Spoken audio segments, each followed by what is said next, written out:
Good afternoon, everybody, and welcome to the regular meeting of Vesuvius Town Council, Monday, June the 4th at 2:00 p.m. in Council Chambers. We're looking at calling the meeting to order here. The first item up is adoption of minutes, some committee of the whole minutes from May the 22nd, and regular open minutes from May the 22nd. Any comments on those minutes? They will be adopted by consensus. No business arising from those minutes. Looking at the agenda, and there are some late items to be added. One would be a report on charging stations for electric vehicles, and that would be that would make that business 6. The next item to be added would be parking at Gyro Beach, that U-shaped parking down there. There's a proposal that we deal with that as a no parking area, so that would come forward as business 7. And there's also a dialogue coming forth on the changes to the Fishery Act coming under the federal government's Omnibus bill, and being strongly opposed by a director of the regional district, Okanagan-Smilkameen, Director Sidden from Kaleden, who he was a previous fisheries minister, and we're going to bring that forward for discussion with council. That could be business 8. Is there any other additions to the agenda? Hearing none, motion to adopt as amended, please. Plant Ryan. Any discussion? All in favor, opposed, carried. Next item up is some correspondence. Town Council has received a petition from residents opposing smart metering. What are Council's wishes, please? Councillor Ryan. Yes, thank you, Mr. Mayor. Yes, I would like for us to receive this, and with thanks from the 78 people who signed it, and so I would so move then. Okay, thank you. And a seconder on that, Councillor Rhodes. Any further discussion on that? I guess I'll just touch on it a bit. I think it was a very, very strong petition, a large number of signatories, and I think we're going to see more of this as we head down this smart metering debate. So, yeah, we'll certainly put this into, it will be received as part of council information, and we will be using it, and I think it will be being joined by other petitions. There seems to be a strong opposition to having these installed under the present formulation. So this has been received. Thank you. Next item of business was bylaws. I see no business bylaws, no bylaws there. And moving into the business portion of the meeting, council meeting reports. I see one for Councillor McCourthoff, attending meetings for the Okanagan Regional Library Board, and I believe I have 2 of them there. One from the Southern Interior Local Government Association I attended in Revelstoke, and the second one was the Mayor's Caucus in Penticton, when we brought together 86 mayors from the province of BC for the first ever caucus. So I attended that. So 2 of them are mine and 1 of them for Councillor McCourthoff. Looking for a resolution, please. Looking for a motion. Councillor Rhodes, Councillor Plant. Seconding that. Any discussion on that? All in favor? Opposed? Carried. Next item up would be the bus policy. This is dealing with our new brand new bus that we have servicing the town through the Community Services Department. Mr. Davis, please. Thank you, Mr. Mayor. Staff was directed by council. Thank you. Staff was directed by council to bring back a draft policy for the community bus. At the May 7th Committee of the Whole meeting, staff was directed to bring back this policy for council's approval. Council made a decision that the bus should not be used commercially unless a request came from a local business needing its service. Council also directed staff to incorporate fees that would make the bus easily accessible and affordable for community use. The suggested fees as directed by council include no charge for in-town use, $25 per use for nonprofit, children's community groups, and town-sanctioned users, an additional charge of $25 per use when it is used past the 100-kilometer distance. If the bus is needed commercially as aforementioned, then the fee to use the bus would be $50 per hour. And also a flat charge of $100 plus $30 an hour to be used if the bus needs attention for cleaning after it's dropped off. Once we start to charge for the use of the bus, our current insurance policy will increase by $1,000. The current policy that is in place covers all drivers when they do not pay for the use of the bus. Once compensation is received, the insurance policy has to change.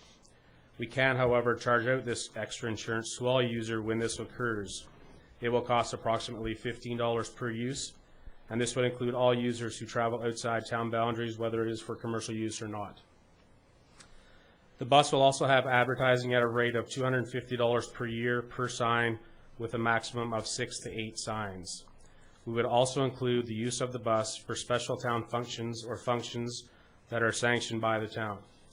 These rates will have to be incorporated in town of use fees and services charges by law. Staff also included a section on what would be acceptable in terms of drivers' abstracts that may be in contravention for the use of the bus. In terms of implications for the community, this service will greatly enhance the needs of our community by assisting service clubs, nonprofit business, and commercial business as reach their goals. In terms of organizational implications, keeping track of rental users can be easily accommodated by our staff. In terms of the budget, this service that is being proposed will be cost effective. And sustainability, increased revenues for advertising and for the use of the bus will help achieve a longer sustainable service to the community. And also it is a hybrid bus in terms of its propane. So the options before council, option number 1 for council to approve the draft policy, which will include no charge for users within town boundaries, $25 for all groups outside town boundaries, except commercial use at $50 per hour, and an additional cost of $25 for users that travel beyond 100 kilometers.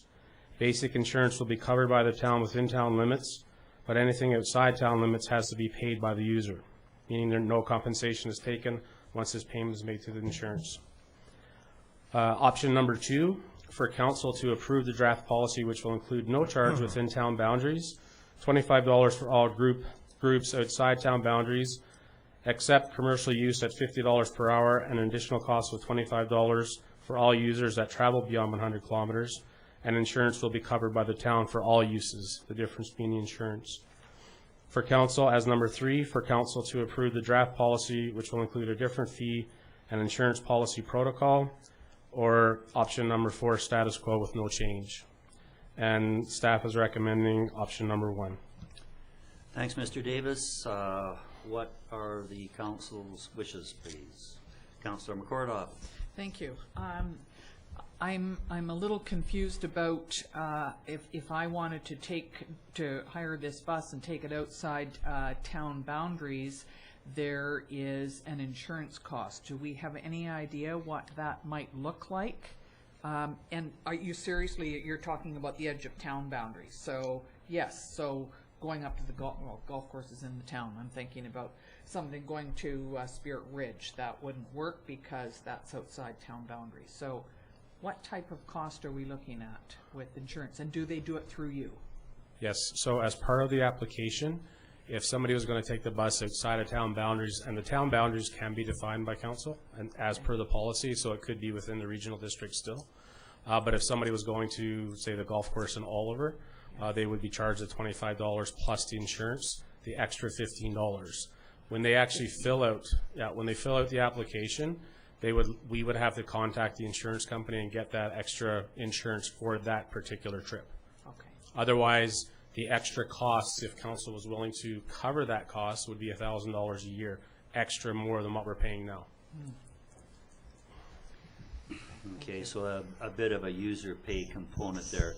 I'm just looking that I know, and whether it gets off the ground or not, I don't know, but through the Legion, they were looking at possibly increasing the membership from Musillas, which is very strong anyway, to the Air Cadets. And if they had bus transportation, they the man running it, Mr. Brian Lobb, he thought that he could really increase the members attending, and it's such a good organization for our youth. At $25, I'm sure that could be funded, but then I'm looking at the other $15, and I think Air Cadets is more than once a month. It's not a once a month thing. It might be Twice a month?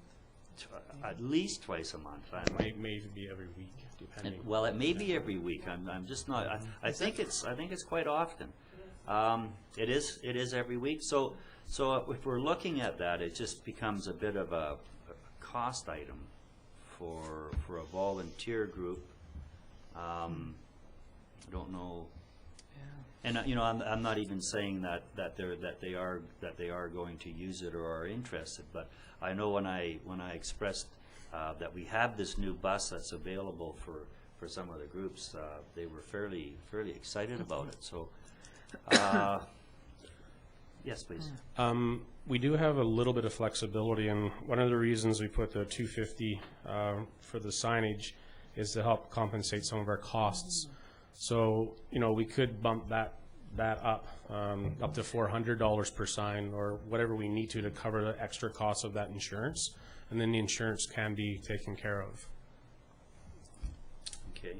And I guess to that, I'm going to say, well, darn it, because that's the second item I want to bring up, is I had discussion yesterday with the Cassie folks, and they're not completely satisfied with us signing our bus in competition to them signing their van/bus. I thought that was all sort of resolved, but at the Cassie flash mob yesterday, they certainly said that it wasn't all that smooth yet, and I didn't think that we were going to be competing for their sign advertising. I think there's quite a bit out there, and you've had discussion with Yes. Mr. Davis, Yep. and how did you think we left that? When I told them what we were charging, they didn't have an issue, because I think they charge a lot more to get more sponsorship on hand. Okay. So if we were competing, to the tune of $500 to $1,000 or more, because I don't know what their fees are, I think they would have a bigger issue with that. But keeping our signage limited to even 6 signs, I think they originally thought we were going to go with, the full-blown bus, probably 26 or 36 signs. Okay. Yeah. Well, we certainly don't want to be competing with them. That's just a given. But then when you throw the possibility of picking up the Air Cadets $15 insurance as a part of the sign, yes, I can see there's a few issues there. Councillor Rhodes? Thank you, Mr. Mayor. Would there be a possibility to accommodate special interest groups that may come to us with a proposal like that? Could we look at them separately? Yeah, I think in the previous policy we had identified probably a half a dozen groups that council gave special consideration to. That's something that we can actually do for this policy too, and have it actually in the policy, rather than having to come back to council every time, or even if it's once a year. But to be clear of what and how those groups are provided this service and why they're provided this service, whether it's a financial thing that's good for the community, or they're given something back to the community in terms of volunteering, and just trying to get some compensation, I guess, for the maintenance and use of our bus. Okay. But that would work. Okay, and again, I probably have the cart before the horse a bit here, because we don't have a request from the Legion to use that for Air Cadets, other than sort of a post office dialogue I had. So maybe we'll work at getting the policy enacted, moving it through, and if someone comes forward, special interest group, needs it or needs compensation, or needs us looking at the bylaw, we could do it then, but moving ahead with what we've got now. Councilor McCordock. Yes, thank you. I'm just wondering if we could adjust the boundaries a little bit. You know, when we're talking about town boundaries, I mean, there's certain areas where you're just going to stop.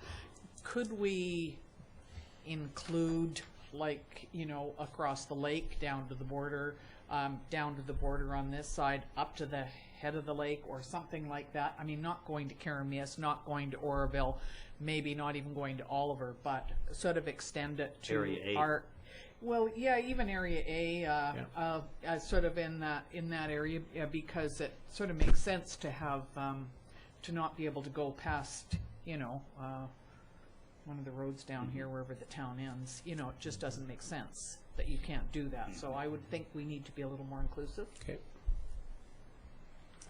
Yeah, I think that's a good idea, and I think Area A would work.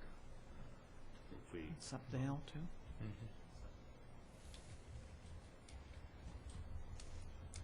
Councillor Plante. Thank you. Mr. Davis, the $25 again, I just want to go over that. When we charge in these nonprofit groups the $25, where is that? What was that $25 for, I guess? We had a couple of numbers in here, and we just thought that $25 was a nice nominal fee to charge, to give it some value, and also to make sure that we do collect something to help in terms of our maintenance costs. So, for instance, the use of, let's say, the daycare wants to take a field trip. It's in town, so there's a $25 fee, and that's it, because they're going to be in town. No, it would be free. Yeah, It would be free. in town. Okay, I just wanted to make sure on that. Thank you. In town, including Area A, That's Yes. as amended. Thank you. Councillor Rhodes. Thank you, Mr. Mayor. So I'd be prepared to make that that motion based on option 1.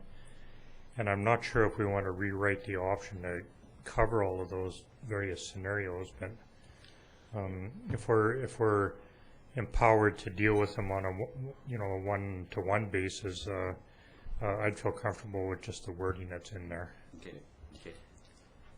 I think that's good. And that seconder, Councillor Plante. Further discussion, please. Councillor Ryan. Does the motion, option 1, does it take into account the extended town boundaries, greater Vesuvius? Area A? Is that what Because you it meant? really So says town within the town boundaries. boundaries, and we've been talking about town Vesuvius boundaries and Area A boundaries. Yeah. So Okay, well, then we'll make that change to include Area A in there to substitute Area A for the wording that's in there currently. good. Within town limits, Yeah. including Town bound- Area A or... Town okay. boundaries to include area. Okay, as amended. Further discussion on that. All in favor? Opposed? Carried. Great, we'll get that kicked off, and if there are user groups out there that, there's certainly going to be some flexibility here that we can deal with. We've got lots already. Okay, good. Thank you. Okay, thanks, Mr. Davis. The next item is the Walkway and Sidewalk extensions to Dividend Ridge Neighbourhood. A report there from Director of Financial Services. Mr. Zackel, please. Thank you, Mayor Wells. So before council, the Walkway and Sidewalk extension to Dividend Ridge Neighbourhood. This project was in the 5-year financial plan in 2012. The project was awarded to R355 Enterprises on April 16th of 2012, and the project is $124,961.24 under budget. With this project coming in significantly under budget, a couple of additional improvements are being considered or are being brought forward for council's consideration. They're in our 5-year financial plan. However, we were looking at trying to speed up the process of getting some of them done. The first addition is paving the Canal Trail parking lot at the north end of 115th Street and 62nd Avenue, and the second addition is to pave the walkway from 62nd Avenue to Highway 3. True Consulting Group contacted the contractor doing the work for this project to determine if they were willing to maintain their prices as quoted in the tender. The contractor provided costing of $29,866.30 for the first component and a price of $110.15 per meter for the second component. The results of the discussion that have been determined by that, let me try that again. The results of that discussion have determined that True Consulting is recommending that R355 Enterprises complete the paving of the parking lot at $29,866.30 and that the town tender the asphalt walkway to get more competitive pricing. Some of the implications to our community is an improvement to our town sidewalks and trail network. Organizationally, there's no implications. Our project is targeted to come in under budget, which is allowing for additional work to be completed or contemplated. And sustainability improvement to the town's sidewalk and trail network. So the options before council is to option 1, to approve the additional work for R355 Enterprises to pave the parking lot at the north end of 115th Street at 62nd Avenue, and to tender the extension of the paved parkway or walkway from 62nd Avenue to Highway 3. Option 2 is to tender both the paved parking lot at the north end and the extension of the paved walkway from 62nd, or 3, not to proceed with any of the additions at this point in time. So before council, staff has recommended option 1 at this time. Okay, thank you. Councillor Ryan? Thank you, Mr. Mayor. I would like to move option number 3, that we not proceed with any of the additions at this point in time. Okay. Is there a seconder for that? Councillor Plant? Okay. Discussion, please. Yeah, I'd like to speak to it, Mr. Mayor. Speaking to the motion. Yeah, I had another look at those yesterday, and you know, I think we've been doing a lot of paving, and that parking lot doesn't get a great deal of use. Doesn't get a lot of people. They're usually stopping to walk the trail or to walk their dogs and so on. And the trail itself is not that old, and it's really you know, it's out in the desert. It's a nice trail, wide, and it's been worn down a little bit so that the gravel has been impacted. And I'd like to see us use this extra $125,000, you know, in some other project that may be equally useful. I just can't see, and I haven't been convinced that the proximity to some of this other activity somehow raises its priority.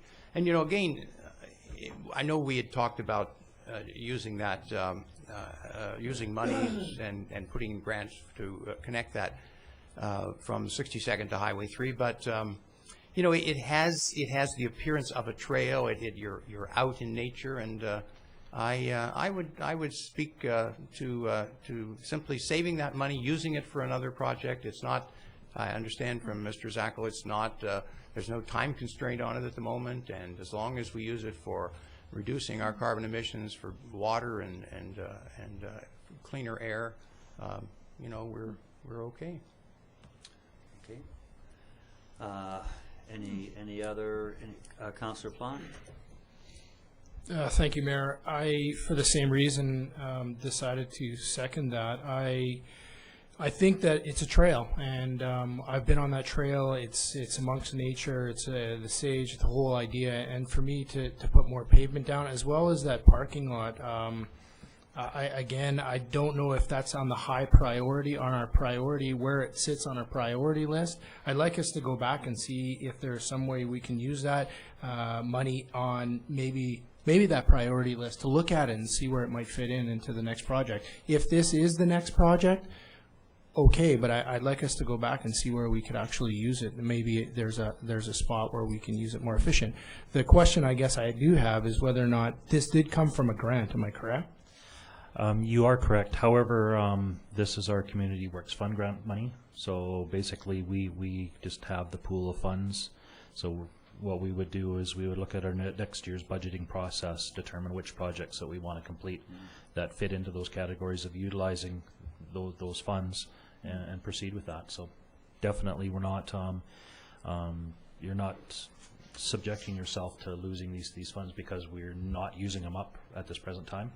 And that was my biggest concern. I'd like us to see where our priorities stand for our trails or for the other projects, and see if we can use that $100,000 maybe in a more productive way. Okay, I think that's probably, those were both good comments, and prudent suggestion on having that sober second look at this. It sort of came up that there was some available money there, and we maybe jumped into it. However, that parking lot will be heavily used by the new dog park. There will be a lot of traffic up there, and right now I think it's basically sand, so that may re-qualify on our second look, the parking lot. In my mind, I had a vision of connecting 62nd to Highway 3 with that hard surface, looking at some of the folks in scooters and wheelchairs that the current path will not support. You would not take a battery-powered vehicle down there, and if they could get out there and have their a little circuit off the highway and things like that, I thought it had some value there. But I really think that we are putting this back into the selection process. I'll make my picks then, and everybody else can make a pitch at it. So I think we're probably going in the right direction on this. Councillor Rhodes. Thank you, Mr. Mayor. Just another observation. Yeah, I'm surprised about the grant criteria. Normally it's very specific, and you either spend it or give it back as a normal routine, but pleasantly surprised, so I'm kind of glad to hear that. I'm a little concerned about the offer to pay that and the price that was given to us at $110.15 per meter, almost triple the cost of some of the other projects that they've done. Was there any rationale for that? Just in case we end up going that route in the future, it would be nice to know that. Now I'm shocked at the tripling or quadrupling of the cost. Definitely. When True Consulting was talking to the contractor and getting, checking to see if they would hold to the prices that they provided for the existing tender, the contractor had informed True that they had in fact underbid the paving portion of that contract, and they couldn't extend that price to take on more projects. They basically had given a revised cost estimate on that, and that cost estimate that they provided for carrying on was substantially higher than what they had quoted in the contract, and it was also substantially higher than other contractors that had bid on the original tender process. So that's why it was True's recommendation that it not be ascertained to tender or to just grant an award to extend that project to them, but rather tender the project if council wished to move that forward. Thanks, Councillor Rose. And I guess in that vein, when you look at the prices and you realize that basically all the asphalt is coming out of Peters Brothers anyway, you wonder why there's such a large price differentiation just on the contract bid prices. So yeah. Anything further on where we're going with this? All in favor? Opposed? Carried. We will look at spending that money a second time. Thanks, Councillor Ryan. The next item up is the Spartan Drive extension to 92nd Avenue Phase 2, the Marina to Lions Park. Mr. Zackel, please. Thank you, Mayor Wells. So there's two components to this tender. The first one is Phase 2 of the Spartan Drive extension, which goes from the Marina to Lions Park. And the second component of this is the Highway 3 sidewalk from Pioneer Walkway to Harbour Quay. So the Spartan Drive extension to 92nd Avenue Phase 2, Marina to Lions Park, and Highway 3 sidewalk Pioneer Walkway to Harbour Quay are both in the 5-year financial plan in 2012. The total budget for these projects is $723,000. A total of 5 bids were received, with the lowest bid being V-Line Construction at $472,164, including a contingency allowance in HST. True Consulting Group has reviewed the tender packages and has confirmed that V-Line Construction was the lowest bidder. The tender was under budget, and the recommended contractor is V-Line Construction. With the acceptance of the V-Line Construction tender, the total project cost is projected to be $558,705, $164,295, again, under budget. So implications for our community is improvements to our town roads, sidewalks, and trail network. Organizationally, no changes. Budget. Project is targeted to come in under budget and is included in our 5-year financial plan. and sustainability improvement to the town's infrastructure. So before council are two options. Option 1, to award components 1 and 2 of the Spartan Drive extension to 92nd, Phase 2 Marina to Lions Park tender to V-Line Construction in the amount of $472,164, which includes a $30,000 contingency and 12% HST. And the option 2, which is not recommended, is to delay the project. No, I think we want this one to go ahead. Councillor Rhodes, please. Thank you, Mr. Mayor. I'm prepared to make that motion as it's worded in option 1, and I would like to ask one question after a seconder is. Okay, Councillor McCordoff as a seconder. Councillor Rhodes, please. Thank you, Mr. Mayor. Well, this is so great having our financial expert sitting in the chair across from the table. I have a pretty good idea where the funding's coming from, but I think it would be a good thing for us to maybe make it public about how we're paying for this and what that process is going to incur for us over the next little while. Well, this is a combination of a number of facets between road DCCs, Community Works Fund grant funding, a small amount of reserves and parks DCCs. We've got a combination of the road extensions, but trail extensions. It is a good process. It's unfortunate that we're sort of stalemated as far as getting the project right to the end of 92nd Avenue at this point in time. However, this is truly trying to clean up what's going to be a beautiful area down in our marina component. Great. Thank you. Councillor Ryan? Yes, another question, Mr. Mayor, and that is, I just wanted to query the type of pathway or the type of walkway that we're going to have from the marina to Lions Park. I know in the, I presume the other one on Highway 3 is going to be just sidewalk, cement sidewalk, but what kind of a walkway have we specified there, or will we expect to see? Unfortunately, I can't answer that question. I'm sure it better be consistent with the previous development along the walkway. Mm-hmm. Anyway, additionally, Mr. Mayor, I'm happy to see this and to support this one.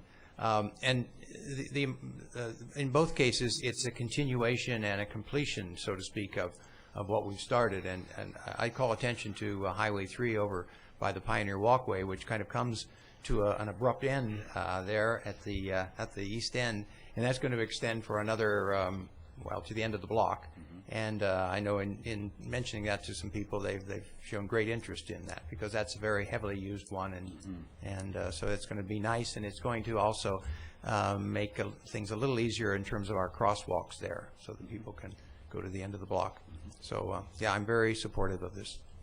I believe the construction on this one is going to be the railway motif to the end. So that would be the interlockers. Mm-hmm. Mr. Shannon, do you have that information at hand on the sidewalk, or is that Mr. Armstrong's area? Well, I don't have the information. I can't say exactly what's inside. Okay. Well, if it's not official, we certainly won't grab it then. Thanks a lot. Any further discussion? Okay. Yes. All in favor? Opposed? Carried. Thank you. Now, are we dealing with also the phase 2 of this? There's another bid there? No, this was it. There were two components to that tender, so basically that covered them both. That covered them both, because the bid there was for the 472, the total amount. Okay, great. Thank you. Then the Highway 3 sidewalk, Pioneer Walkway to Harbour Keys. That was included in that. That was included in that one. Okay. Yep. So we're done with the sidewalks. Then we are moving to the Marina commercial slip allocation. Mr. Shannon, please.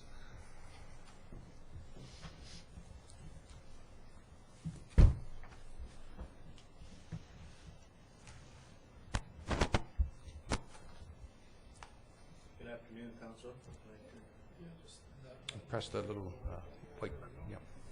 Good afternoon, Council.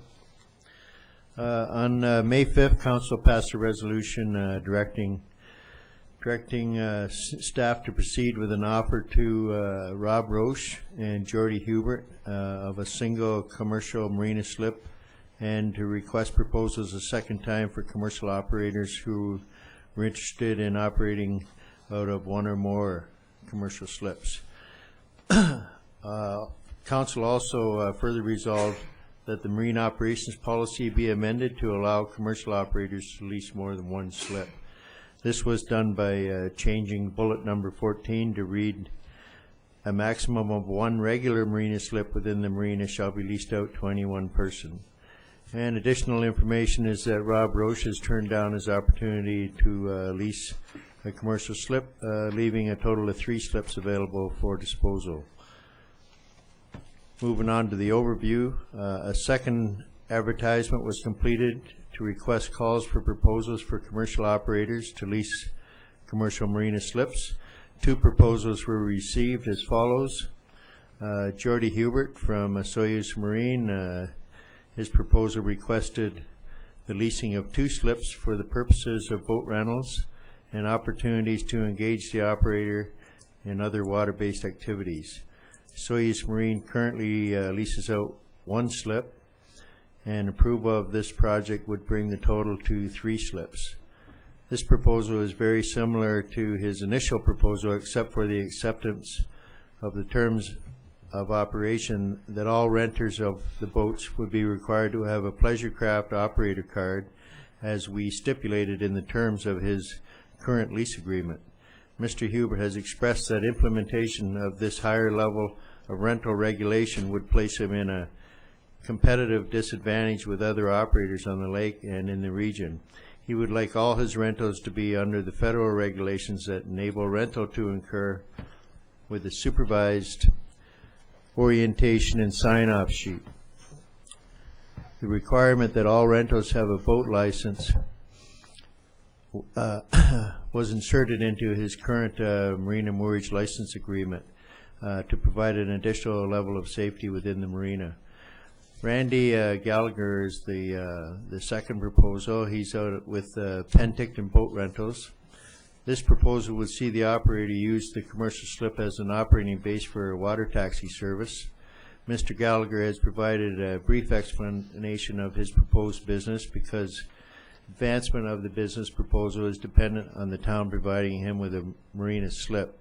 He has also asked that Gyro Beach Dock be used as a pickup and drop-off location. At this time, there is no formal docking location that wouldn't conflict with current users. To our knowledge, Mr. Gallagher hasn't purchased a boat or secured any of the needed permits to operate a water-based taxi. Administration hasn't explored the permitting requirements for a water-based taxi. However, the leasing agreement would specify that all required permits and licenses be secured and provided to the town. The option also exists for council to lease the slips on a 1-year basis to a non-commercial user. Community implications. The need for a water taxi has been identified as a need in the community. Nothing under organizational budget. Leasing of the 3 additional slips will result in $6,000 in revenue. And under sustainability, approval of the water taxi may result in less boat traffic on the lake. However, approval of the rental business would result in additional boats on the lake. The CAO has provided a total of 7 options in this report. Number 1, approve the Soyuz Marine proposal with no additional conditions and direct staff to amend the current marina moorage lease agreement. Number 2, approve the Soyuz Marine proposal with identified stipulations. Number 3, approve the Penticton boat rental proposal with no additional stipulations. Number 4, approve the Penticton boat rental proposal with additional stipulations. Number 5, deny the Soyuz Marine proposal. Number 6, deny the Penticton boat rental proposal. Number 7, lease an identified number of slips for 1 year to a non-commercial use. Administration is recommending that both proposals be accepted as presented. Now, the way I read them, I would say that would be as described in options 1 and 3. However, if you chose number 1, you'd also be directing staff to amend the current marina moorage license agreement to not reflect those additional requirements. However, the non-refundable lease payment for the slips and the boat specifications be made prior to June 15th. In the event that payment is not made by June 15th, the administration is free to seek out non-commercial use for the 1 year period. Okay, thanks, Mr. Shannon. So we would be looking at option 1 to amend the moorage lease agreement.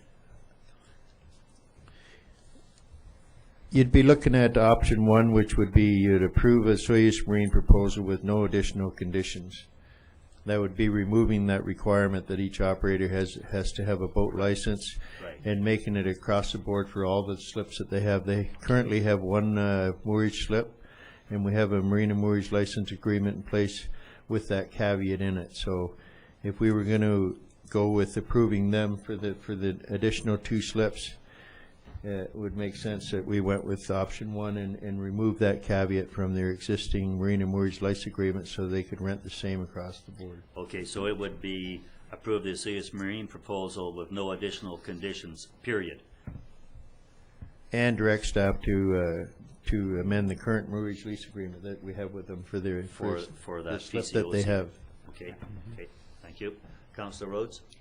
Thank you, Mr. Mayor. So I'd like to make a motion based on that wording in option 1 and option 3.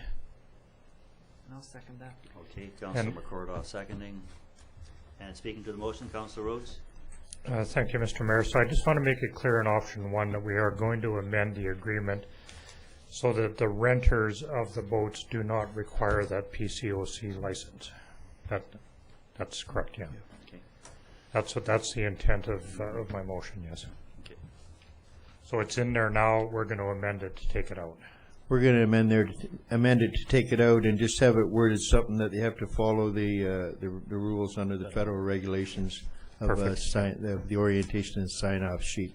I would just like to say that administration would like you to include the balance of this language in the resolution, that the non-refundable lease payment for the slips and the boat specifications be made prior to June 15th, and that in the event the payment is not paid by June 15th and the boat specifications provided, that staff is free to seek out non-commercial use for these slips. Okay. Well, that's not a part of the resolution. No. I don't, no. No, you can take that as direction. Okay. We'll certainly support that position, that if we don't have the commercial tied down by June the 15th, it's gonna go non-commercial, it'll go residential, or, you know, pleasure craft use. Okay, okay, and that's fine? Yeah. Any further discussions on this? Councillor Ryan, please. Yes, thank you, Mr. Mayor. I noted in the Soyuz Marine proposal that their insurance seemed to go until the 18th of July of this year, and clearly they would need to have that for the whole period of their lease. And the other thing that I'd like to bring up, and perhaps you would welcome a subsequent resolution on this, is whether a report from staff on whether we could, as part of our business licensing, make any requirements regarding the level of competency that renters of boats would be required to have in order to rent. Okay, okay. Because I understand the competitive disadvantage that's been pointed out, but I'm just wondering if there would be a way for us to somehow level that playing field through business licensing. I think that's a separate issue, but then again we're looking at the 3 different levels of the lake. We have a Soyuz Indian Band, we have rural area C.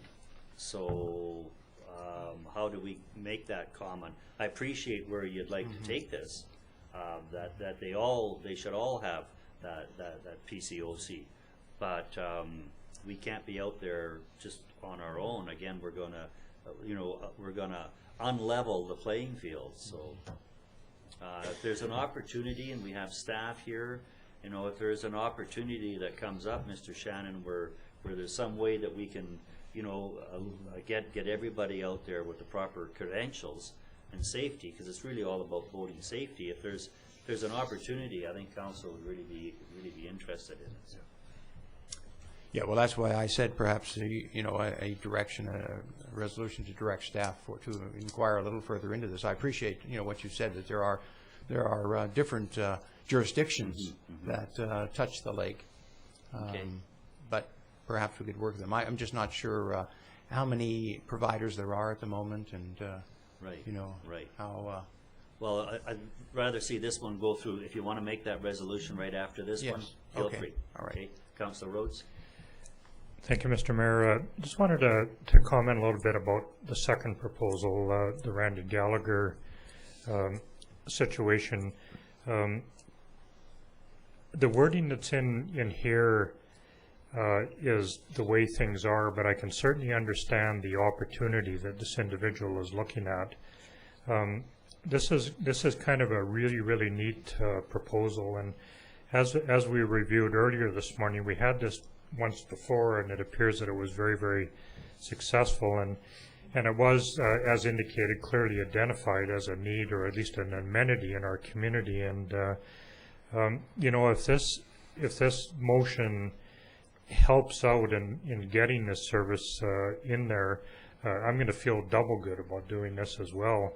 I know it appears that there's a little bit of vagueness that he doesn't own a boat and all this other stuff, but I think the intent is to definitely, put the device before the cart so that you can actually pull it around, and or build it. I forget what the wording was we used. Build it and they'll come. That was the other one this morning. But I think it's a great proposal, and if this motion passes and this helps out in that situation, this is going to be a great amenity for our, maybe even our residents, but certainly for our tourists during the tourist months. Sure. Yeah. Thank you.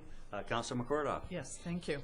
I think it's, I'm certainly in favor of this as well. I think it's very important that we rent out these 4 slips, and that we try this out this year, and we've got 2 very good proposals, and let's hope that both of these proposals go through and all 4 of them are rented out. The other thing that we need to point out is that at the end of the season this year, council and staff have an option to, well, absolutely what we're going to do is have a look at these things, see how well they work this year, and make recommendations for next year. But because we're new at this, we want to make sure that we kind of try things and get things started, and let's look at the best use of this, and then if there are adjustments to be made, we can certainly do that at the end of the season. Thank you, Councillor McCordock. That's probably the best comments on the issue. It's a learning curve for all of us here. As you can see, we've already changed our lease agreement, and we are open to make these tweaks as the need arises. We'll get it right. We'll be going down the road very smoothly here. But there is this startup for the whole town, for the staff and the crew and everything. So it's going to be good. It's really going to be good. Anything further on this issue? All in favor, opposed, carried. So we have launched both these businesses, new businesses in town. Congratulations. May you prosper and do well. I think I just have a comment for Mr. Hubert, who happens to be in the audience. That insurance certainly has to be before July the 18th, fairly quickly here. That was just our annual renewal policy when we opened the shop, so it follows through. It's already in place. Okay. It's our renewal date. Okay. Yeah, we just, as corporations, we get pretty jumpy about insurance and liability. That's I like to make sure I'm double covered. Oh, okay. Thank you. Thanks a lot. Thanks, Mr. Shannon. Thank you, everybody. The next item of business would be one of the Oh, Councillor Ryan, Yes, sorry, yes, your opportunity for this Yes, motion. may I, before you move on? I would like to propose that we do ask staff for a report on whether there's any possibility that we could look at using the business license as a method of upgrading the requirements for boat rentals, and also to take into account the other rentals in other jurisdictions along the lake. You know, and seconder on that motion, please. Sure. Councillor McCordoff. Thank you. And there may be an opportunity there, because it's too bad Mr. Shannon just exited, but at one point we were looking at the head lease for Suyas Lake. And then Peachland has done it, I believe, but a lot of other communities don't want to, because you're stepping up for the responsibility for the whole enchilada. And I don't know whether we wanted to or not, but as we're looking at safety issues, maybe this is one of the drivers to have another look at that proposal. And I think he has done a fair amount of work towards looking at that head lease when we're looking at other safety issues in our zoning and all that. So there might be a lot of information there to follow up on. Any further discussion on Councillor Ryan's motion? All in favor? Opposed? Carried. We will express that interest to our staff. Thank you. Moving into the additional items, the electric vehicle recharging station. Mr. Zackel, were you going to do that, or do I have it, or? I don't have it. Okay, I'll lead then. Okay. This is a report from Barry Romanko, Chief Administrative Officer. Background attached. Please find information on a provincial program announced this week to assist with setting up electric car recharging station. The Gyro Beach parking lot was roughed in to provide future service of electric vehicle recharging. In discussion with Plug-in BC, the approximate cost of developing the service is between $2,000 and $8,000 to develop a site, depending on source power development costs. The additional costs to the community include the cost of power to recharge the vehicle, which is approximately $2 per full vehicle recharge. In many places, this service charge is recovered through the parking fee or through a community sponsor. In our case, because we are not charging for parking, the municipality would have to cover the costs or seek a community sponsor. It is estimated that the average electric car driver will spend $300 per year on power. Administration is seeking Council's interest in investing in the development of this recharge service through application to this funding source, and recommending exploring the option of developing an additional site at the Visitor Information Center. This project would become a priority in order to meet the June 27th early bird application. However, if issues arise, the September 28th time frame would be met. The administration sees no value added to making an application under the Planning Incentive Program, which is another leg of this program. The implications: the community would benefit through the provision of another service to the traveling public that may have economic spin-offs to the community and additional marketing exposure as a green community. Organizational staff resources would have to be assigned and the project added to the business plan. Budget funding would have to be found within existing budget to match the grant, and additional operating money would have to be identified. This project could be considered for funding under the resort municipality projects, and under sustainability, the project supports the community's objectives to reduce greenhouse gases and improved environmental sustainability. The options: number one, provide administration direction to apply for the grant and endeavor to develop sites at Gyro Park and the Visitor Center. Option two, provide direction to only develop Gyro Beach. And option three, provide direction to not develop the charging sites. Recommendation from the administration is option one. Where is Council taking this? Councillor Rhodes. Thank you, Mr. Mayor. So I'd like to maybe offer a motion based on option number 2 to provide direction to only develop the site at Gyro Beach. Okay. Is there a seconder for that motion? Councillor McCordoff. Speaking to the motion, Councillor Rhodes. Thank you, Mr. Mayor. Yeah, I know it's a little bit different than staff recommendation, but we've gone through a fairly extensive program of developing that area down there, and that's the new parking area that's going to form from the existing now bar area right down to the sidewalk area in front of the new washrooms that were down there. Boy, I sure covered a lot of construction in a few short words down there, didn't I? Anyway, the infrastructure is already in the ground. That would include the wiring and all the necessary stuff underneath the ground.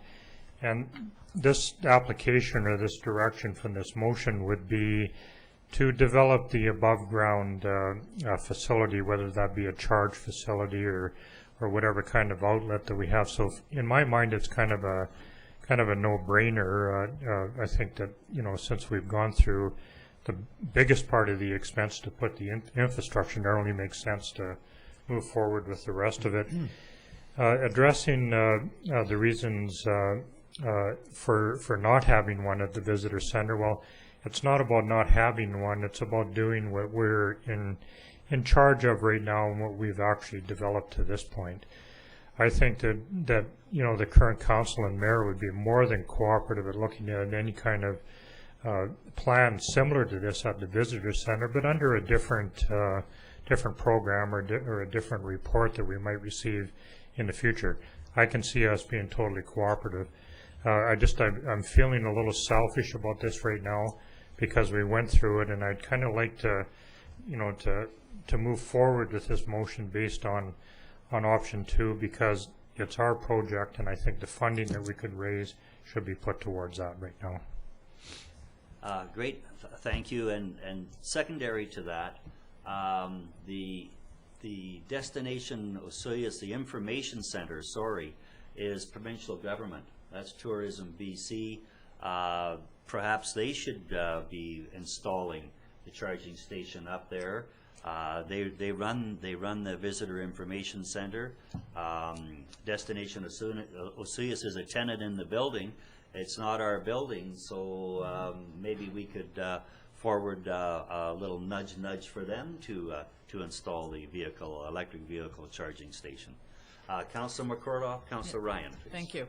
I definitely think that applying for this grant ASAP is a good idea. Let's not leave it. Let's do it on the first round, just in case there's several people applying for this.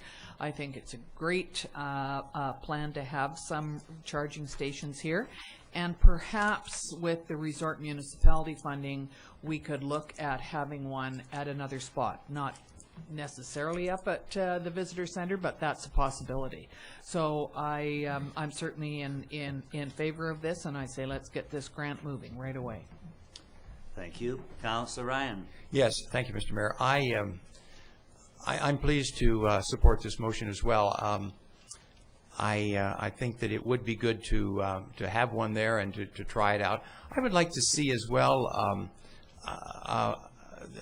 and I don't know whether we can attach it to this, but I'd like to see our staff promoting this, because it is open to businesses as well as it is to government. Promoting it with particularly our resorts and our accommodators. I think that the major resorts would be you know, a group that might find this easier to do and more appropriate. Because when people come, if they drive there and they're going to leave their car for an overnight or for a couple of days, it'd be a perfect place for it. And even gas stations. I mean, you know, people might see those as the place where they bring their vehicle for fueling, whatever that fuel is that they're using. But I would like to see that. And also, it would interest me if there is yet any kind of device, a payment device that can be attached to this, whether it's some sort of a coin-operated switch that would permit the electricity to flow through. So I don't know whether the mover and seconder would accommodate those as sort of you know, additions to their motion, or whether I could put those subsequently on the table. Okay, I don't know that they have to be a part of the motion. I think we could operate on direction to staff that they look and see if there's a way that this could be consumer paid rather than another freebie. It seems we provide quite a few free services in town. We don't charge for parking in any of our locations. So again, we're not getting any of that revenue coming in. So I think a pay for service would be a good way to go, and I think we can get that to staff without changing the resolution to go ahead with the, because it's dealing with the application. Let's get our let's get our early bird application in as was suggested here. So you might as well take up number 4 position, Councillor Planton. On the recharging. No, I agree with everything that's been said. So I'm glad that we're moving forward with that. Gyro Beach is set up, as we found out this morning, with the wiring, and that's the biggest part of that. So we may as well, as Councillor Rhodes say, let's finish that project off by installing those, and if we can do it through these funds, I'm all for it. So I think it's a great idea, and I also do agree with Councillor Ryan on suggesting and trying to do programs working with our other accommodators. Obviously there's a lot of vehicles that park at those accommodations, so, and those may be electrical if they can do it right there as they spend the night. And then I also like the gas station. Gas station is full service for vehicles to refuel, and now this is another side of refueling for these vehicles. So I agree with all of it. It's great. And I guess just before I call the question, one last bit of information. There is this Pacific Northeast Development Conference that's coming up, being hosted in Asuyas.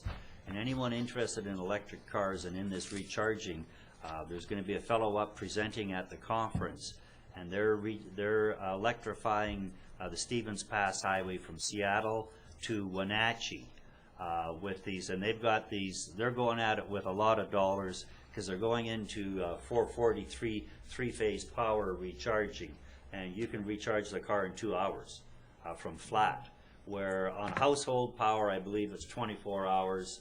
You go to 220, it's about 12 hours. You go to one of these 440 operations and it's 2 hours that you can fully recharge an electric car. And there's a lot of things happening in the media right now with these cars. I think they're getting a bit of a impetus behind them. They seem to be moving forward. You're hearing more about them all the time. So it would be really good if we were in that early bird program and got ours in and got some of the other people too. So that was a good dialogue, a good exchange, councillors. So all in favor of that motion? Opposed? Carried. That is passed. The next item is the parking at Gyro Park in what we will term the U, where you drive in over the curb, go down one side and come back the other. There's probably 30 sites there. Councillor Rhodes, it's sort of in that category. Would you like to take the charge on that? Do you have that printout? Yes, I do. Okay. Thanks, Mr. Mayor. It's been a long time since we've done this. Used to be part of our regular council meetings, but so if I stumble around a little bit, just be patient with me. Some of the background for this report is at council's closed meeting on June 4th of 2012.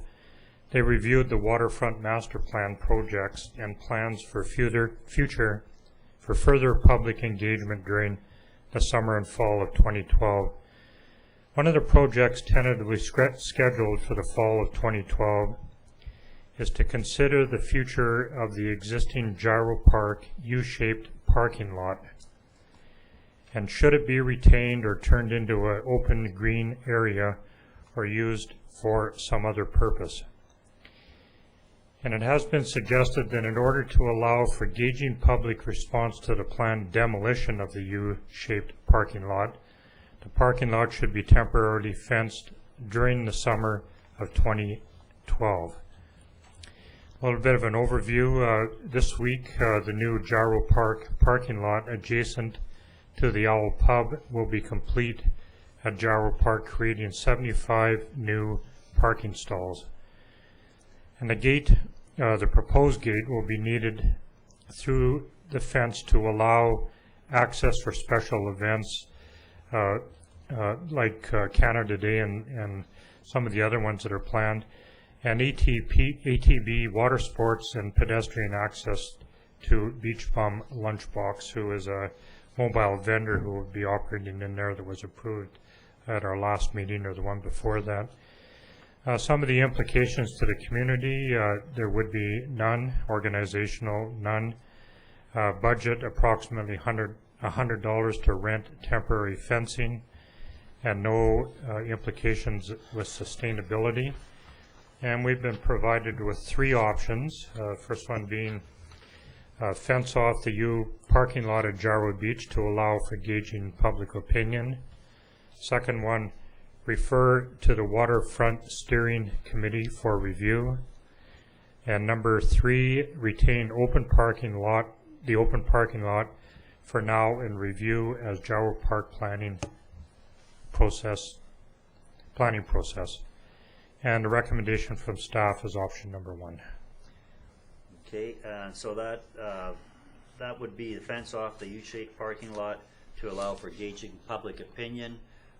That would be a locked gate that would go up there, not allowing vehicles into that U, approximately 30 vehicles parking there. And we're looking to see whether, because if we take it out, it can't come back. And this is one that we really want to make sure we get it right. There's a lot of people like the completely grassed area. Obviously, that's a park. That's probably where it should be. But there's a lot of usage with the 30 stalls that are there.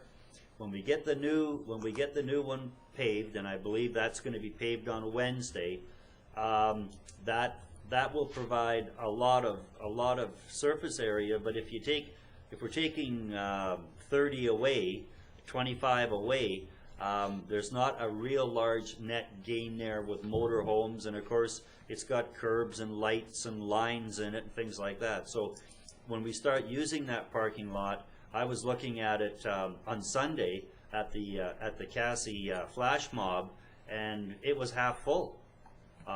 So I think we just want to, what council would like to see is how we accommodate that parking. And it would, again, the gates would be open for July 1st and special events and all those other days. And at the very end, it would still need some sort of road going in there to allow these vehicles and service vehicles and things like that to get in. So I'll turn this back to Councillor Rhodes, please. Thank you, Mr. Mayor. I'd like to put a motion based on option number 1. I would like to make one wording change, and that's the first word, and substitute that word with gate. Okay. I'm not really keen on the security fencing thing. I think that's a little obtrusive, but so the gate off the U area parking lot at Gyro Park to allow for gauging public opinion, and I would like to talk to that if I could, please. Okay, and seconder for that motion, please, Councillor Plant. Speaking to the motion, Councillor Rhodes, please. Thank you, Mr. Mayor. Just for the benefit of everybody listening, this sounds kind of ominous, and just for clarity's sake, I want to just speak a little bit about the intent of what we're proposing here with this motion, or more specifically about what's not intended. We are not removing the parking lot. We are not changing the roadway in any way, shape, or form, and we're going to put up this obstacle, hopefully a gate, to help us gauge public opinion on whether we're doing the right thing with this particular area down there. And just so that I can be a little bit of argumentative, I'm certainly not contradicting anybody, but I see a net gain here of 45 parking stalls. The new one is going to accommodate 75, so if you take the existing 30 off, I think my math tells me that we are gaining a few parking spots anyway, and much better ones and more well organized in a new parking lot.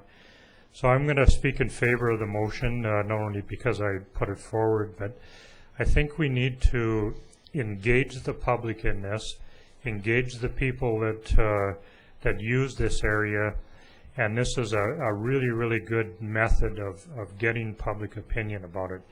If we get 125 complaints about us doing the wrong thing, I'm sure that we'll be very proactive in looking at other alternatives. If we don't get any, then that's a pretty strong statement as well. And this to me is just a really, really good way of gauging whether we're doing the right thing down there or not. Great. Any other comments? Councillor Plante. And I will also speak to that. Thank you, Mayor, as seconding that. I agree with you, and I think there's a need for us to foreshadow what we're going to do within our waterfront plan. And when we look at that, we see that there was a need for more green space down there and what we can provide. So this will give us a real good gauge of what direction we should go with our waterfront master plan in the future. And that's why I agree that this will be a great, and again, I like the idea of the gate allowing us still access for the events that we have coming up, whether that's July 1st or Relay for Life, Cactus Jalopies. We're not saying that we're taking that away, but I think we have to start to gauge where our, and foreshadow where we're going again with our waterfront master plan. Thank you. Okay, thank you. I hope the foreshadow is going to be green all the way. It would look wonderful, but we'll take this and we get an opportunity to have a trial run at this one, so I think we'll avail that ourselves to that. So, any other discussion? All in favor? Opposed? Carried. Next item up was also an addition to the agenda. There's under the Fisheries Act, the Director for Rural Area D, Tom Siddon of Culloden, was an ex-federal fisheries minister under the Mulroney government of the 90s, and he's taking a very active role in the current federal fisheries program and in the Harbour government Omnibus bill that's still being out there that is being opposed by quite a few different groups from quite a few different areas, and it would be under the Ministry of the Environment and the Environment Ministry, actually, if it's federal, and Mr. Siddon is asking that they withdraw the changes to the Federal Fisheries Act, and the changes are dealing with, they've sort of removed fish habitat from the Act. They've kept fish in there, but they've removed the fish habitat. Well, if you're not protecting the fish habitat, you're not really protecting the fish. And Mr. Siddon is asking the government to pull that piece out of the Act and to have this done with proper debate. And Councillor Ryan has prepared a resolution that we're looking to take forward either as a letter or to UBCM. So, Councillor Ryan? Yes, thank you very much, Mr. Mayor, and thank you for that wonderful preface. There was also in the Globe and Mail just a few days ago a letter which was publicized in the media by 4 former ministers of fisheries, Mr. Siddon himself, Mr. David, and I should say fisheries and I think environment, Mr. Siddon, Mr. David Anderson, John Fraser, and Herb Dhaliwal. And they also mentioned, as the mayor did, that they were alarmed about the possible diminishing of statutory protection for fish habitat. And, you know, we've had 2 sort of world-class water quality forums here in Osoyoos in the last 5 years. And among the things that are concerned is not just the water and its quality, but also the life in that water and the fisheries. And so these 4 people have also been concerned about the process that this has gone through, and the presence of this in an omnibus bill, and the handing over of this protection from fisheries to environment, and as they said in their the letter that they jointly signed, that to date the government has only provided vague and general descriptions of the problems they wish to address. So this is the amendment, or this is a resolution rather, that I'm going to put forward, and I believe all council has one, and I do have one for the press after for their use. But I would like to read it. And it is resolved that the town of Vesuvius calls upon the Prime Minister of Canada and the Federal Minister of Fisheries and Oceans to rescind the proposed amendments to the Federal Fisheries Act and to the Canadian Environmental Protection Act as contained within the Omnibus Budget Bill C-38, clauses 137 to 169. And that furthermore, the government, should the government deem that certain amendments to the Federal Fisheries Act and environmental protection legislation are necessary, that such proposed amendments be incorporated into a new consolidated environmental protection bill to be submitted to the appropriate parliamentary committees for thorough and deliberate reviews, including testimony from expert biological scientists and other appropriate witnesses prior to any such amendments being adopted by Parliament. And I would like to resolve that we send this to both the Prime Minister, the Minister of Fisheries and Oceans, and the Minister of the Environment of Canada, and that we consider forwarding it to the UBCM for their September meeting. Seconder, please. Councillor Rhodes. Discussion, please. Councillor Rhodes. Thank you, Mr. Mayor. Fortunately, a couple of weeks ago, I was able to attend the regional district where Mr. Sidden pitched this to the regional district. I think subsequent to that, he's traveled to Ottawa and made a presentation already, and I'm not sure how well that was received, but boy, you sure got to respect the guy's passion and his dedication towards this this particular project.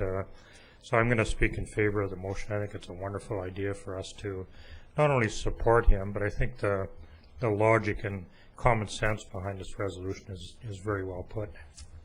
And as we sit here, Tom Sidden is at the Federation of Canadian Municipalities in Saskatoon right now, pitching this same resolution, and he's certainly involved in it and right up there at the federal level. He was in Ottawa last week, and it really makes sense that if we're going to start changing Fisheries Act and that, again, we want informed people making proper decisions on this.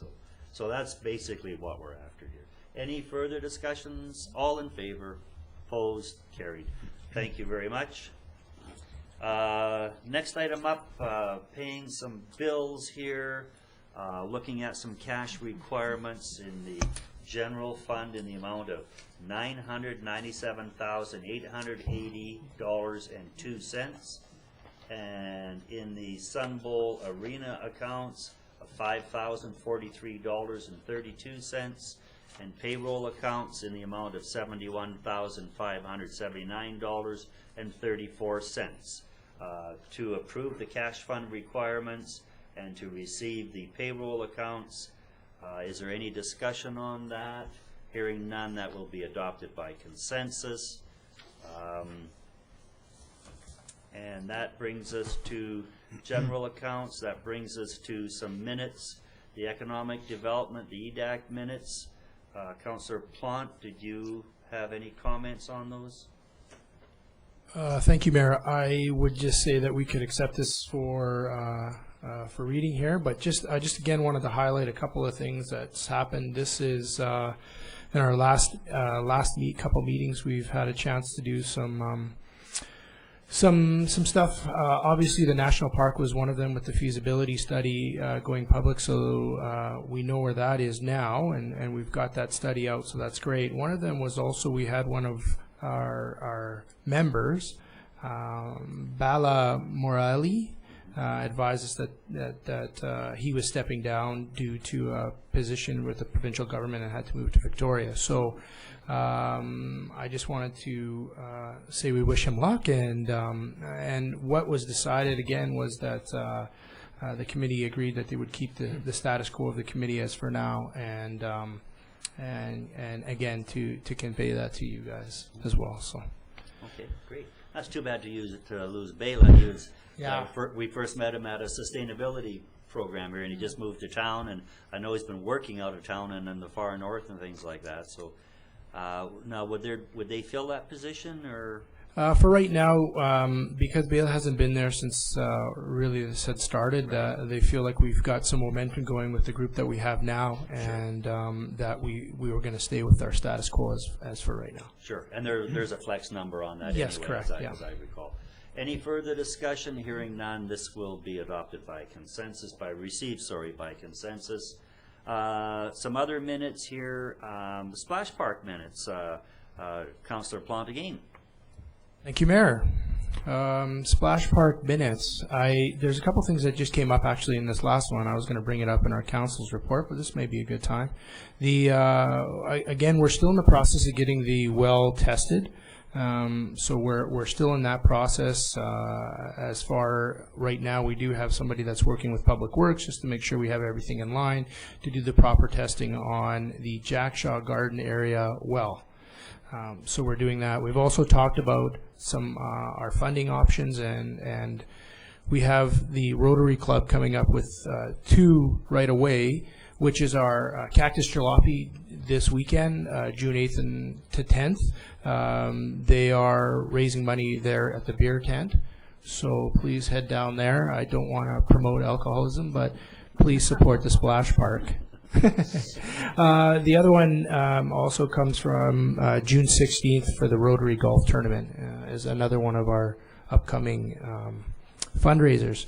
And this June 21st, we're actually going to go on a little field trip and take some of the committee members and check out some of the splash parks, talk to some of the people there that are operating it, and also finding out what works and what doesn't work. And so we can get a real sense of what's working out there and what's not. The other thing we had this week was we had a visitor from the Habitat System Inc. And so it was good to get some information on design process and some of the stuff that we have options to get, and that's where we're at. So, and that was Rob Layden. I couldn't remember his name, but it's Rob Layden from Habitat Systems. So thank him for coming down, and that's where we're at right now. So thank you. Great. Any questions? Any comment on that? That will be received by consensus. Thank you. Leading us to reports. No CAO. Oh, there is one. Barry did. Okay. Mr. Zackel for Mr. Romanko, please. Thank you. So if the CAO participated in the True Consulting Ronald McDonald House BC Charity Hockey Tournament, worked through construction issues at the Marina and Northwest Sector Sewer Project, meet with the union on issues related to staff salary and responsibility, community development, participated in the True Consulting Ronald McDonald House BC Charity Hockey Tournament, community services, nothing to report, corporate services, annual report is now complete. Copies are available in the town office or on the website. No dumping signs have been ordered to the entrance to Dividend Ridge and Strawberry Creek Roads.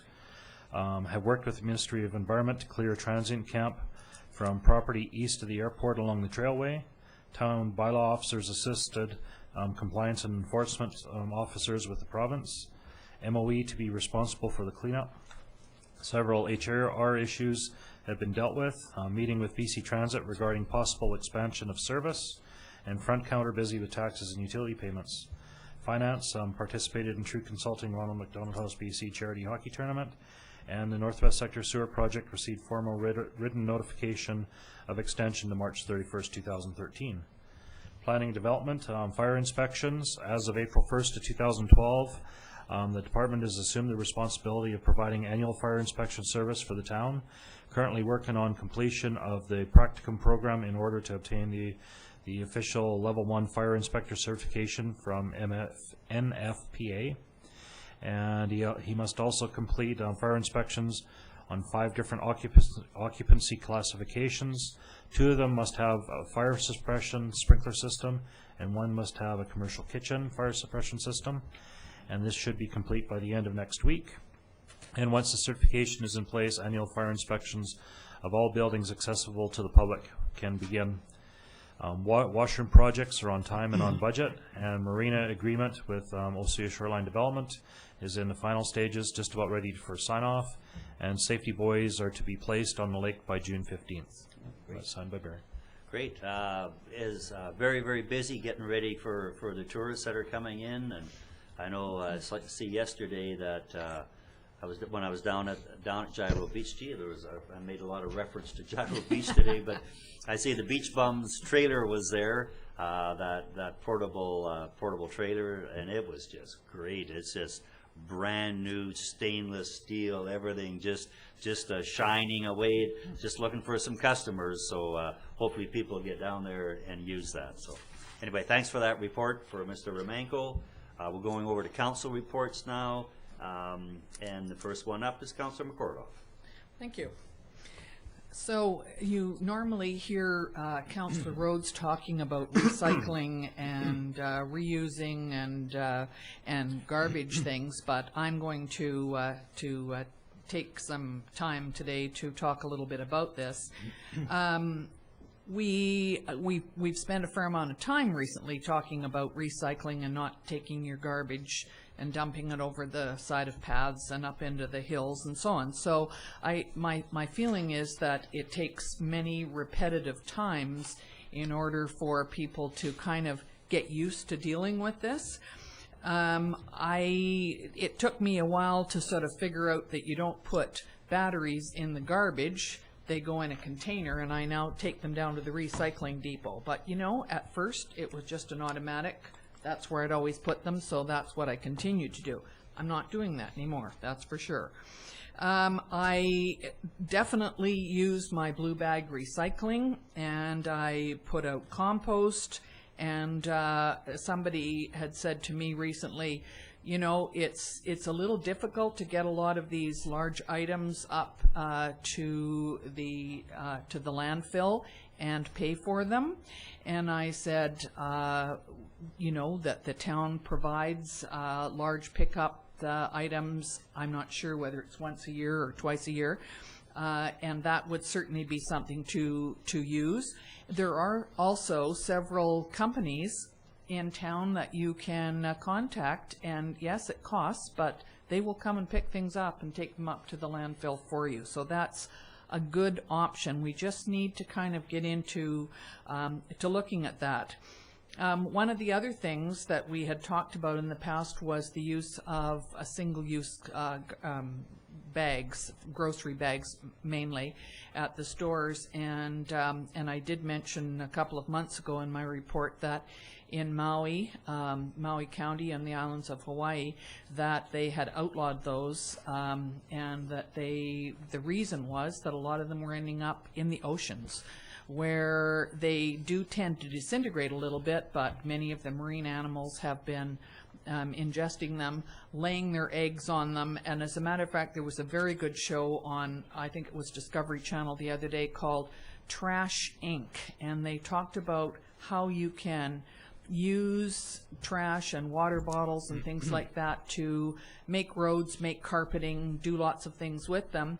But also it was a bit shocking to see how these little bits of plastic, which take 600 years to disintegrate, if at all, can be washed up on the shore. So it just ruins our beaches in many places. The other place that has just said that they would like to, that they've outlawed single-use bags for grocery bags is Los Angeles. And that was just, I think, about a week ago that we heard about that one. So I think we're going to see more of this. So my suggestion is try and use less of them. You take a cloth bag, keep it in your car, take it with you in your purse, use that at the store rather than relying on the plastic bags. But the reason that I kind of thought about this originally was about a week or so ago, I saw an article in the May 22nd in the Vancouver province, and it says BC gets top marks for 2011 milk recycling efforts. And I thought, well, that's interesting. So I read it, and of course I had always used the plastic jugs. I knew that those could be recycled. and I take back things to the store, my orange juice containers and pop bottles and that type of thing. But it always kind of bothered me to use the milk cartons, even the small ones, and wash them out, put them in the garbage. Well, obviously I hadn't read my paper before. I'm not sure how long this has been in operation, but now, and I checked down here, and you can, what do they say, just wash it, crush it, and recycle it to any return it bureau.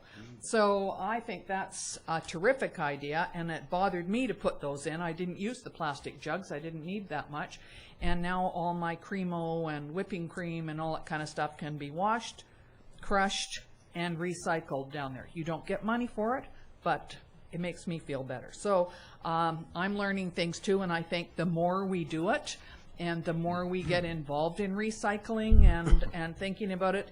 And my other thing that my neighbors think is kind of funny is that I don't have a big compost. I just don't have a place to put it at my house. But what I do is I keep a little compost thing in the sink, a little container, and then I take a shovel and I go out in amongst my flowers and I dig a hole and I put it in and I cover it all up and put it down. And you know what? It makes me feel better, and I know that I'm composting. Maybe not quite the legitimate way, but it's good. So I'm just thinking that my point is that we need to keep doing things and find new ways to recycle and reuse and reduce. And the other thing I'd like to say is that and it's already been mentioned, the Cactus Jalopies this weekend, it actually starts on Thursday with registration, and then it's on Friday and Saturday. Saturday's the big day, as Councillor Plant mentioned, down at the beach, where there's entertainment, there's a beer garden, there's vendors, there's food, and you can see the cars. And I think it also goes on to Sunday. So it's a huge event, and I encourage people to support that. Thank you. Thanks, Councillor McCordoff. Down at the Cactus Jalopies, I hope there's no marks on our brand new pavement. Next councillor is Councillor Plant. Thank you, Mayor. I would like to start off first. May 23rd, we had our Economic Development Advisory Committee meeting. I mentioned a little bit about that, but I forgot to mention that we also got a chance to meet with Chris Bauer of OIB. And the discussion was on the focus of a relocation guide for the corrections facility guards and staff, as well as construction worker accommodations and economic opportunity through that. So I think we will look forward to that group coming towards council here in the next very near future to discuss that a little bit further in the direction that they're going. So I forgot to mention that, so I wanted to do that. Then right now my body is still recovering from May 25th and 26th, where I was involved in the 5th annual True Consulting hockey fundraising tournament for the Ronald McDonald House. We had a very successful weekend. The fastest hockey I've played since I was, I can't even remember. It was really intense, some really great talent from all over the place. And we actually made it to the finals. We lost in a very exciting game, 7-6. So we came in second in the tournament. But the good news of the whole weekend was that we came in first as far as fundraising for the town of Suez for the Ronald McDonald House. So that's the trophy that we were very proud of. Just over $3,200, or close to $3,200 is what we raised. And so I'm very proud of us for that. And we did get our little Stanley Cup for that. And it was a fun weekend, and appreciate all the people from town that came out. And like I say, my body's still recovering from that, so hopefully I can do it again next year. Next was our May 29th.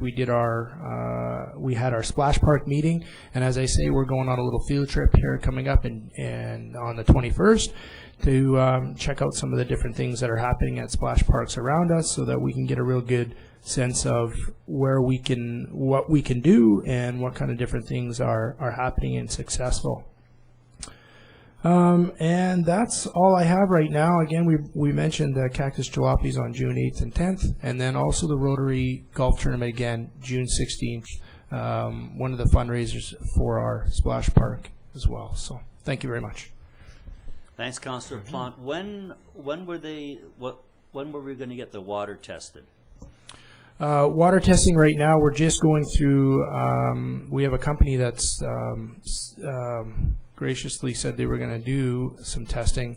We're just working with Public Works so that we can use the vac truck, or we're finding out what equipment we actually need to get in there. So that will be done very soon, according to Mr. Davis. Actually, on that as well, we're putting in a press release in the paper this week, just again giving updates on what's happening with that splash park, so everybody has an idea as well. So we've decided in our last meeting that we would start to do entries into the newspaper to give updates on what's going for the public. Okay, great. And that water testing would be both quality and quantity. It has to be, yeah. Both. Actually, probably the main one is going to be the quantity, and whether or not we can, if that well right now can provide enough. Okay, so great. It's a big one. Sounding great. Councillor Ryan, please. Yes, thank you, Mr. Mayor. Well, I'd like to start off by talking a little bit about smart meters, because nothing like going to Gyro Park to encounter a lot of interested citizens and get a lot of questions and comments. But at our last meeting 2 weeks ago, we had a presentation by Fortis, our electrical provider here in the Okanagan, and they talked about smart meters. And by the way, if you can use the internet and go to our website, you can look up last week's meeting, and their presentation is there in case you would like to contact it and have a look. Since then, we've had a petition and letters and also information from various residents given to us about what people think about these and some of the science and so on around it. And I've also had questions from various residents, and so I just wanted to clarify a few things for you, just so you know. First of all, this is an initiative of Fortis, BC. This is not something that the council is doing, not something we've made a decision about, not something that we are promoting. It's something that the provider of our electricity is doing.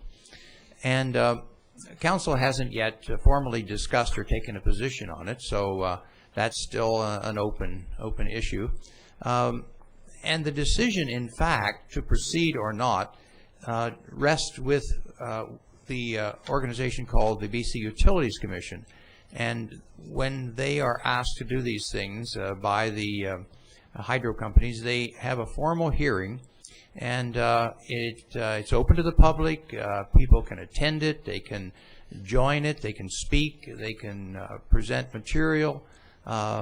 And when all that is finished, then the commission deliberates, studies what was said, and it comes out with their decision, which they call an order. And that then will either permit the hydro company to proceed with what they propose, or to change it, or not to go forward.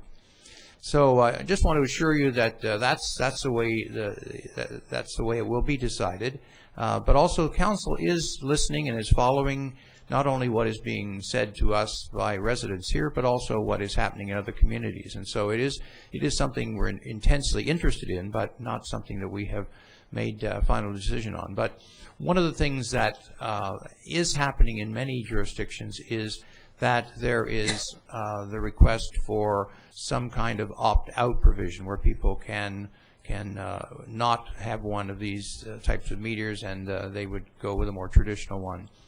So that's something that we will be looking at as well.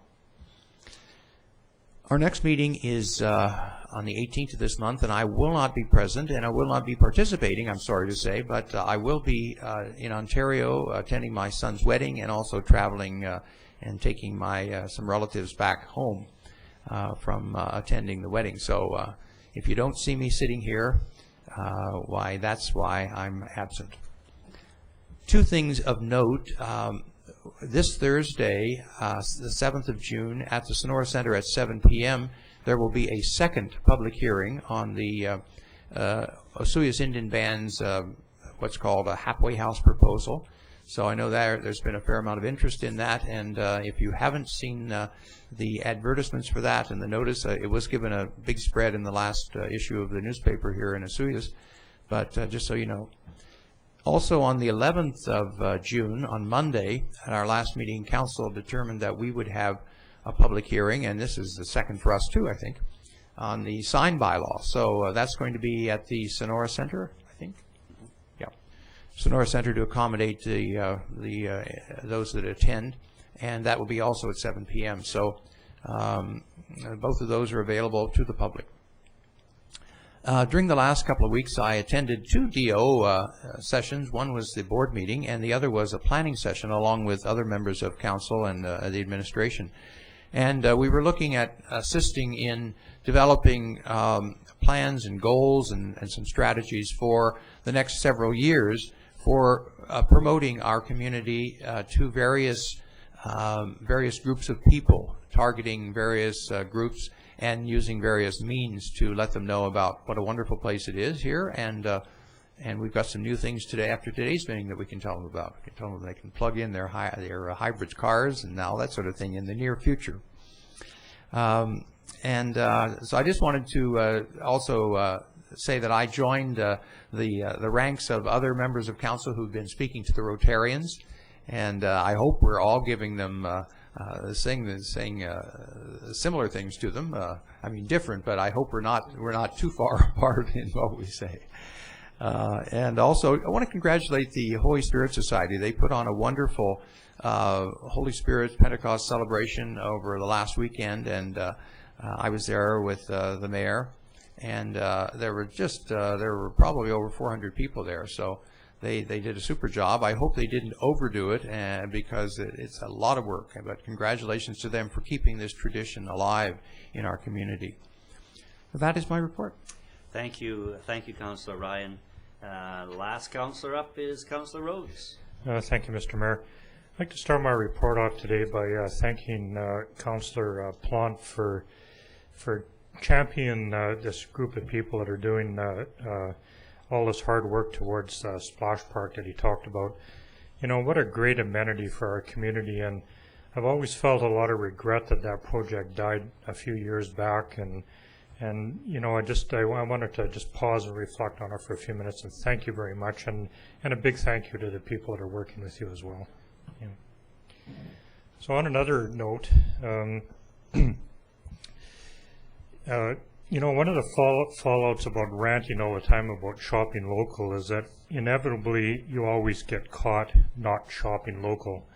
And I would certainly fall into that category. I can't seem to go anywhere where I don't get confronted in some way about not shopping locally. The fact of the matter is that I do, and I do it regularly, and I believe in those principles. You know, and you get a lot of feedback from residents when you rant about that kind of stuff, and some of it's very supportive and some not so supportive.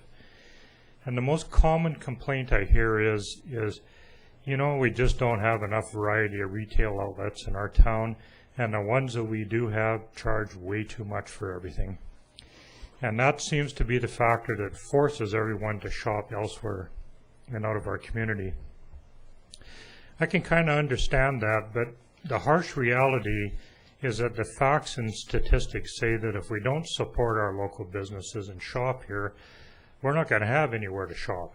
Our main street will get more and more vacancies in it, and a lot of our businesses will begin to hurt if we don't start taking the initiative to buy into these principles and the benefit of doing so. So we all kind of know that our economy isn't all that great, but in spite of that, there are a few people in our community that are willing to open businesses and offer their products and services in spite of the obvious.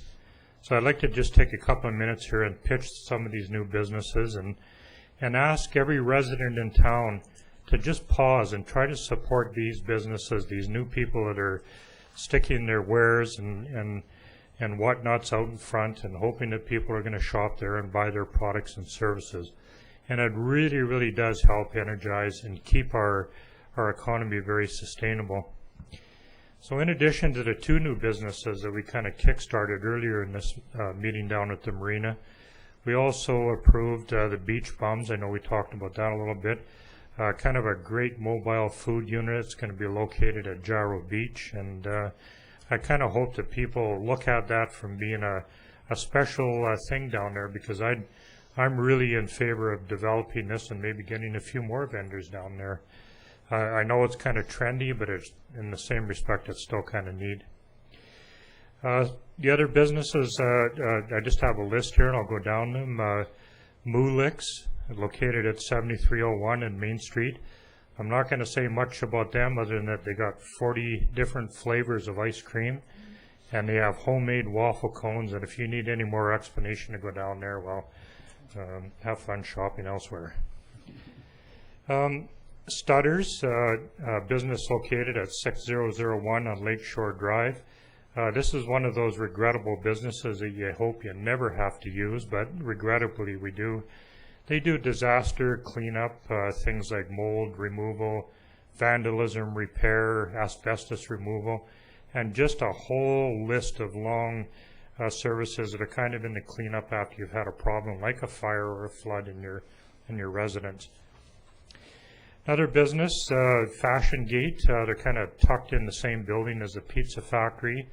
I don't know the exact address, but I think Pizza Factory is quite recognizable, and they're kind of in that building.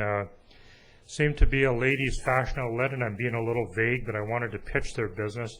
I don't think it's open yet. They're kind of getting staged for an opening quite soon, and looks like kind of a really neat little eclectic store. Another business, the Bulldog Burger Bar. So I don't want everybody to think that there's an underlying theme here of get out and eat all kinds of food, but I guess maybe that's a big part of it. They're kind of located on Main Street, right across from Watermark, and just across the street from the OK Tire Store, or technically across the avenue from them. Had lunch at this place the other day. The food was great and reasonably priced. I always hope that that's enough incentive to make other people at least consider going there. The store is being run by Patrick, the owner of the Wildfire Grill. Kind of opened up this place, and I'm sure it's going to be a big hit in this town, not only during the tour season, but on a year-round basis. Ella, another restaurant, 6511 Main Street. Of course, this is not a new business, but I did want to mention him in this format. Recently expanded into the whole building, and I think it's worthwhile kind of including him in the new business category. Got a full service menu, and I believe that you can have a drink there as well, in a little bit better, finer dining atmosphere than before. Another business that I wish I knew more about, I just want to mention the name, Dream Pizza. Regrettably, I don't know anything about them, but they do have a sign hanging out in front of the building that we're going to be open soon. I see there's some oven fixtures and that type of thing in there. And moving right into that, their neighbor, the Lake Village Bakery, also located in the Cottonwood Plaza. And I'm sure that this place is the buzz around town right now. It seems to be something that everybody's just, let me at them. And you know, it's kind of a good thing. They've done some really good pre-opening marketing. They were at the farmers market. Once again, I was able to sample a little bit of their product, and it was just awesome. And I understand doing very well and open 7 days a week. So that's kind of my short list. You know, as always, I've probably missed a few. I hope if I have, those people will get in touch with me. But, you know, I always like to end these things off by letting everybody know that, you know, you can be an important part of the economic well-being of Vesuvius by shopping local. And if you're not happy with any aspect of the business that you may have a problem with, you know, like the cost of their product, the services that they offer, take a few minutes, go and see those business owners and tell them what the problem is. Be honest with them, don't be confrontational, just tell them what it is. I've always found that most business owners, the ones that I know, always take the time to listen to everything that you have to say, and usually with respect, and hopefully you will have one less reason to shop elsewhere. Thanks, Councillor Rhodes, and thanks for introducing all those new businesses in town. It's great to see people, most of them coming here, arriving here, and taking quite a bit of risk to open up a business in a small town. It doesn't come without a fairly large cost factor involved. So I always try to get around to see them, and yeah, they certainly could see some of our faces in there to help them get a little bit of a jump start on their endeavors. Just a few things I want to touch on. I really enjoyed the Holy Spirit Festival, and I want to thank that committee, and in particular Maria Pimentel. She's been doing it forever, and there was people from Calgary and Vancouver and all points in between here to take part in this festival. It was a great celebration of our Portuguese immigrants, and had a lot of fun there, and just a lot of dance and food and things like that. So it was a real class event, as it is every year. So Maria and that committee, congratulations. I attended Rotary. We seem to be going over there for Rotary lunches, and again, I don't know, we're getting awful close together here, whether they're seeing if we're telling the same tune or not. I'm not sure about that, but it's always good to go to Rotary. This is a real busy week for me. It's council all day today. It's Okanagan Basin Water Board all day Tuesday, and Thursday is Regional District of Okanagan Smilkameen. So I get one day off in the middle there to enjoy hopefully some Okanagan weather that hasn't been improving all that much. Certainly a lot happening with the completion of some of our projects, the Marina coming together, everything sort of starting to get into the wind up down there now. We'll have that paving below the Burrowing Owl on or below the Owl, sorry, I believe they're going to start on Wednesday. I don't know how that's going to affect Cactus Jalopies, but we should make it, and there's certainly washroom provisions all being looked after, washroom trailers, and July 1st celebrations, everything's been considered down there. So we just get a little more time here and get more of these into that completed file. Would really be good. So anyway, I think that's my report for this week. So have a great afternoon. I'm looking for a motion to adjourn. Councillor Plant-McCordoff, all in favor? We're adjourned. Good afternoon.